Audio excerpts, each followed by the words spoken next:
Hey everyone, welcome to the Music Manor. I'm Monty, and as a matter of fact, did you know that the piano, invented around 1700 in Italy by Bartolomeo Cristofori, was originally called the pianoforte, meaning soft, loud. Um, it's considered both a string and percussion instrument, and the reason why it's considered a percussion instrument as well is because on a actual acoustic piano, there are little hammers that are hitting the strings on the within the piano. So there's all these little strings within there, and that's how when you hit a note or a couple notes, there's a hammer that's hitting down on those. So if you open up a grand piano or baby grand piano, any piano that's acoustic, that's what you'll see. Of course, now most people are accustomed to just electric pianos, and you can just have program sounds, have 1,000 pianos in one. But old school pianos, so it's like the percussion is like a hammer. So it's like if you're playing a drum, if you will, if you're hitting a string and it's actually producing a sound there. So there you go. Piano is also a percussion and string instrument. All right, so we're back again with another episode. Again, these couple shows I've done, they're going to seem like video breakdowns, but because I now have this technology, even the regular shows, sometimes I want to do a little bit just to show you what I'm talking about, and that will help with the video. And then I'm going to get back to some more conventional ones with the audio as well, because I got some cool ideas that I want to implement in some shows coming forward. So it'll be a different look for that. But this show I wanted to talk about, one of the great praise and worship leaders. I think he's probably the number one guy going right now. But before I even get into that, just for the role, what is a praise and worship leader? A praise and worship leader. In any capacity, in any type of church, I believe a praise and worship leader is a person that literally is trying to just help usher in the spirit of God within the service. 99.9% of churches usually open up with music first, and then they'll go into whatever other thing is going to happen, if it's a preaching word or program or whatever else they do. So that leader is very key. Now, that can be, when I say praise and worship leader, that can be a lot of different things, because there can be a lot of different roles within churches. Because there's some people that, share the load. There's some people that, there's praise teams, there's choirs, there's choir directors, there's, praise team leads, there's, choir leads, all that stuff. So it depends on who is falling on and kind of the lead. Sometimes there's musicians that are the leads for the music department, but then they have different people that they implement in. But again, even for musicians, because musicians are not forefront so much. Traditional musicians. Now there's guys that are on guitars that'll be up front, but for the most part, usually musicians are playing the music, and you have other people singing. And the singing people are usually the ones that get the focus, because that's what people are watching more so than the musicians. So whoever that is, or whoever you coordinate that within the church, whoever that person is leading out, they might not even be the over it, but if it's your song that week or whatever, and you're leading the song, even in a choir setting, if you're the lead, people are focusing on you. So it's very, very important, and you're trying to set a tone. There's a lot of different things that I talk about with people, in terms of depending on what kind of song you're singing, what are the words, what are we, saying, because there's songs that are to uplift, there's songs that are to convict you, there's songs that are to bring you to repentance, there's songs that to get you to clap your hands, there's songs that get you to, just to lift your hands and to worship, have introspection, songs that'll make you dance, all those things. So you can't approach every Sunday and every song the same way. It's not formulaic like that. It depends on that. But, and then within that, it's even a more deeper science, because with praise and worship, the leader or the person that is leading out, I feel, there's people that can sing and will do their song, and be good and do a great job with it. But that's to lead the praise and worship. A leader has to be able to see where things are going ahead of time before the rest of the people, or at least lead them in the right path. So if I'm leading we're going in the wilderness and I see, oh, there's a drop here. Let me go around this way. I got to see it first and then bring everybody following with me. So, I'm very much a proponent of being able to be led by the Spirit, to flow. I don't, just because if you do somebody's song and, um, Marvin Sapp sung it in 5 minutes, you don't have to just do it exactly in the same 5 minutes. You know what I mean? Because he's doing it wherever he's doing it, studio, wherever he did it, that's that setting. Now the song is versatile enough to be used in others for other churches and other people want to sing it. But then it depends on who's in the room when you're singing it. Depends on the tone of the service. Depends on what people are going through. You got to meet needs, so you might sing it a little differently. You might stretch it out a little bit. So things like that. That's very key. So when you're leading a song, you have to be in tune with that, and I hope you're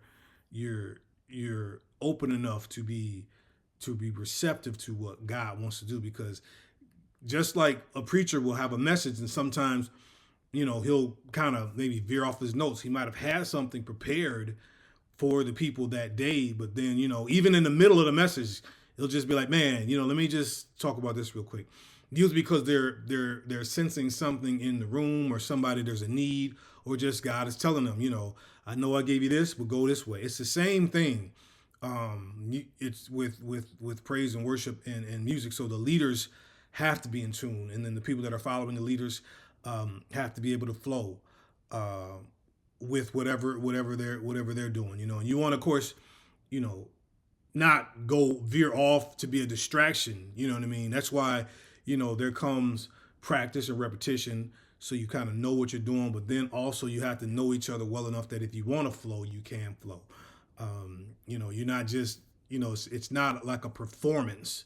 You know what I mean? If a performance, I've seen concerts where musicians will, they're doing some big act with some big time artist, and so everything's formulaic because the artist, usually for the most part in a big concert, they're not going to veer off and start flowing. They're not going to do somebody else's song. They're doing all their songs and they've got it exactly the way they want it because, they got dancers and lights and all that. That's a performance. Ministry is different. So, if you're singing, whatever, any song, Bread of Life, whatever, normally you might do it a certain way, but then you might feel led to kind of stay somewhere or do that again. That's the point, is you have to kind of flow, feel the room. Should we stay here? Should we do something else? It's a hard thing, because even with preachers, like I said, a lot of times preachers can kind of just preach their message. Not saying they won't be, listen to the Spirit of God, but a lot of times you just kind of like, let me preach my message, pray that bless somebody, be good. But I really feel like, especially in praise and worship, you have to be in tune to what you're doing, how you're doing it, how it's going, and be ready to move. I think praise and worship leaders improvise way more than preachers do, and that's just the nature of the game. I think they should. I just think you have to be really, ready for anything. You know what I mean? You want to have a plan, of course, and hopefully if your plan works good, everything, you don't have to do it. I'm just saying, I think they're more willing and ready to do it. And that's extremely important, because you can really help change everything. And because you're first, that can literally impact the whole service. I'm a total believer in what you sing, even if you don't improvise, just whatever that song is chosen for that Sunday or that Sunday night or that midweek service has a profound effect on the rest of the people that are going to come after you, whether it's the pastor, if there's a minister, whoever else. That can really set a tone. So if somebody's coming after you and they're just praying, whatever you sing will honestly affect the prayer they pray, or it can even affect the way that your pastor comes in and starts to flow into it, even before he gets into his message. That flow time. That's why it's really important to be in tune and to consider it. It is a ministry. I hope everybody understands that. Does that. It is not, like I said, it's not performance. It's the ministry. And there's time for concerts, and there's times where it can be, Christmas concert, or whatever you want to do. There's a time and place for that. I'm just saying, on your weekly, this is the time we want to usher in praise and worship and take people into the holy of holies, to the inner court, things like that. You have to have a mindset that when we come up there, whoever you are with your crew, however many people you have, whatever, they're ready, you're ready, and you're able to kind of just steer the service the right way, and that comes with trust and with whoever you're under, and the people you're working with, and the musicians and all that stuff. So I say all that to say, I think, I mean, there's so many people I can highlight, and I'll try to get to as many as I can, with more shows and things that I do. But probably one of the best guys out there right now is a guy named Antwaun Cooks. He is out of Atlanta at Spirit and Truth Church under Pastor Mark Moore, and he is he's I mean, there's some really great guys that can flow. There's a lot of people that can. He's as good as anybody I've ever seen. Just because I can tell when he's off the cuff, and he most of the time is off the cuff. He on that cuff a little bit, and bam, there we go, like every time. And I first saw him before I even really knew who he was. He's a Florida boy, I believe, out of Florida, and he was with a church in Florida before. I'd have to sit down with him at one point. Maybe I can interview him, but he was working with a church in Florida, and he works with, he'll pop up a lot of different places, but he's mostly based out of Atlanta right now. But he was in Florida, so I don't know if he had been to Spirit of Truth yet at this point when I saw him. But somebody just posted a clip of his on Instagram, and he was doing like it was either a praise break, or he just went into a flow of "You Got a Friend in Me" from Toy Story. And it worked. I remember I was like, is he doing Toy Story? And he was like, "You got a friend." But he pulled it off. It was great. And I remember like, yo, who is this dude? Like, what? So however long that was, and I I couldn't even find that clip. I really was going to find that to show y'all too. I couldn't find it. It's been, that was probably 10 years ago, if not more, that I saw that clip. I wish I could find it again. And because again, then I saw him again. I probably saw that maybe 10 or 12 years ago. Then I saw him like years later at the same church, not Spirit of Truth, it's some church in Florida. And he did a medley that, I mean, it was unbelievable. Just a church medley, but his timing, they were going up keys. His ad-libs, everything was perfect. And I was like, yo, this guy he is really good. Like, he just nailed every, no breaks, but it was like this. I mean, they practiced, but I'm like, the stuff he did, I don't know if they could have just practiced all that, because he just took it. You know what I'm saying? And I mean, and this guy I'm talking about, this is not he ain't giving you no 4 minutes and sit down. Like, he's giving you a good 20, 30 minutes. I'm talking about, like, drenched at the end of his set. You know what I mean? But anointed, and he's got this just the library of songs. Like, let me tell you something. If you want to sing and flow and do the things that I described earlier, you got to know songs, and you got to be able to know how to put things together. You know what I'm saying?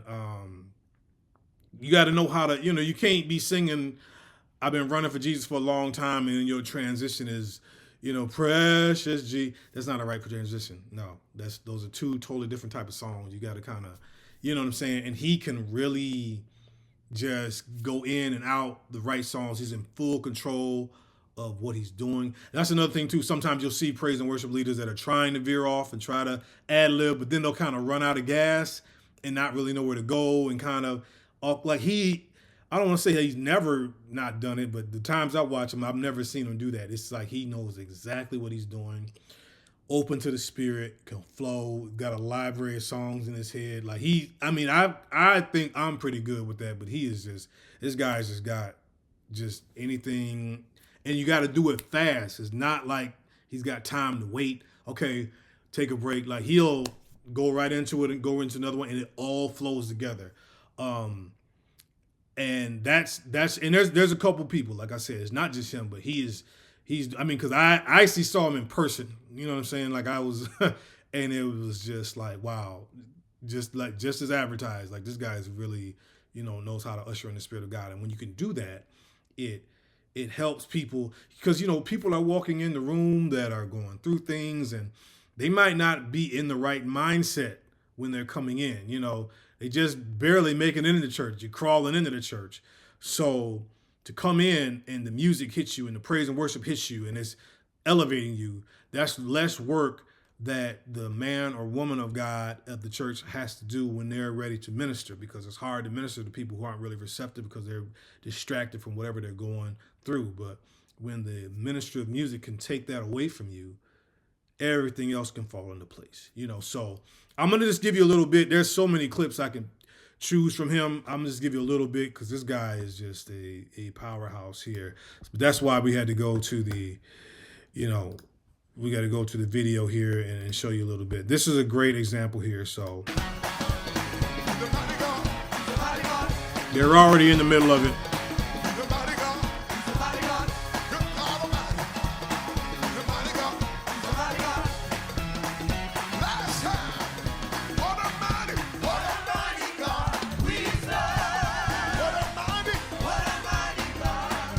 So you see right there, they were doing a little ad lib, and then they come back into what a mighty God. Angels bow before, heaven and earth. Angels bow before, heaven and earth. Angels bow before, heaven and earth adore. Angels bow before, heaven and earth adore. Angels, heaven and earth adore. Angels bow before, heaven and earth adore.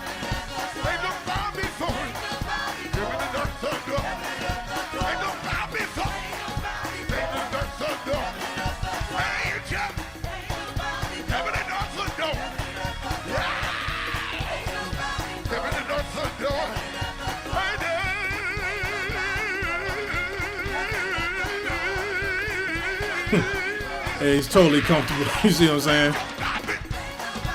He's got great energy too.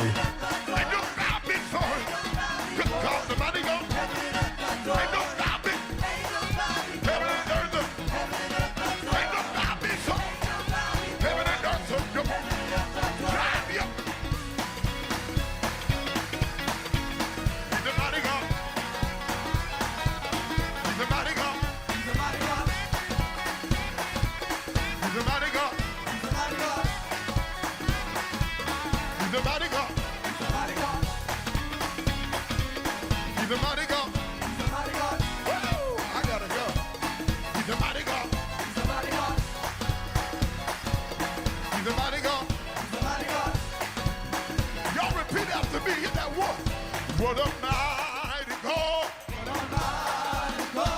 What a mighty God we serve. What a mighty God we serve. Okay, so see right here. He just took them into a different thing. They were, when I started this video, they were like, he's a mighty God. He's a mighty God. Then they went back into what a mighty God we serve. And now he goes into, I know he's turning to his singers, because I know they didn't rehearse what he's doing right now, and they probably didn't rehearse that mighty God part.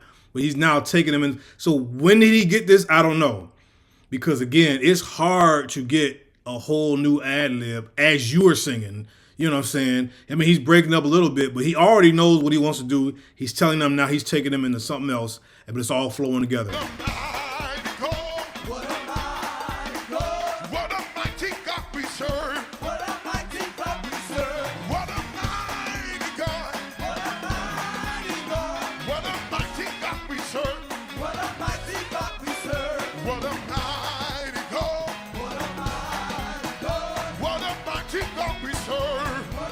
Now you're going to take them up.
Doubling it up.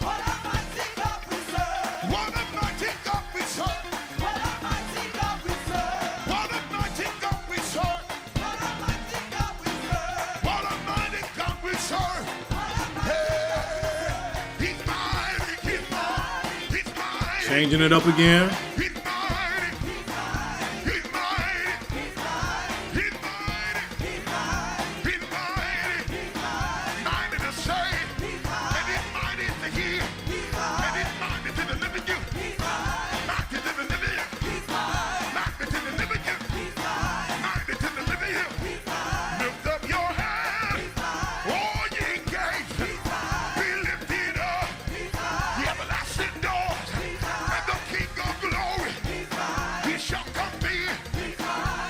See, the ad-libs just flowing.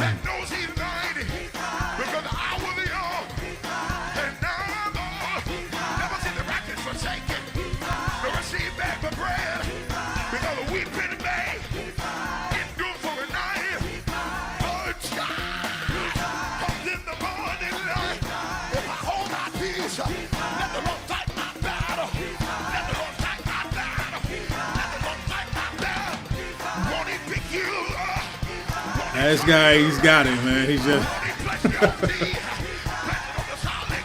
great energy. Just you can't even stop listening.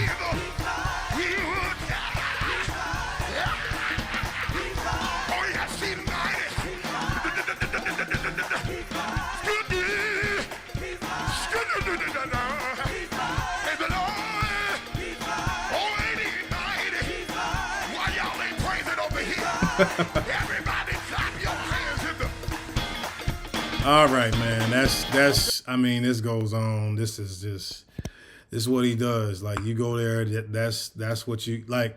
He's giving you 110% every single time. But that's the job. You know what I'm saying? I mean, he just bring up any Spirit of Truth clips. That's what he. I mean, he just can seamlessly put things together. Like I said, great ad libs, great energy, and he's just really. Again, this is, you could tell he loves this. This is what he does. You know what I mean? This is just somebody immersed in the Spirit of God and worship. And there's a couple other people I want to highlight, but he's just right now, man, this guy, he's really, really anointed to do this.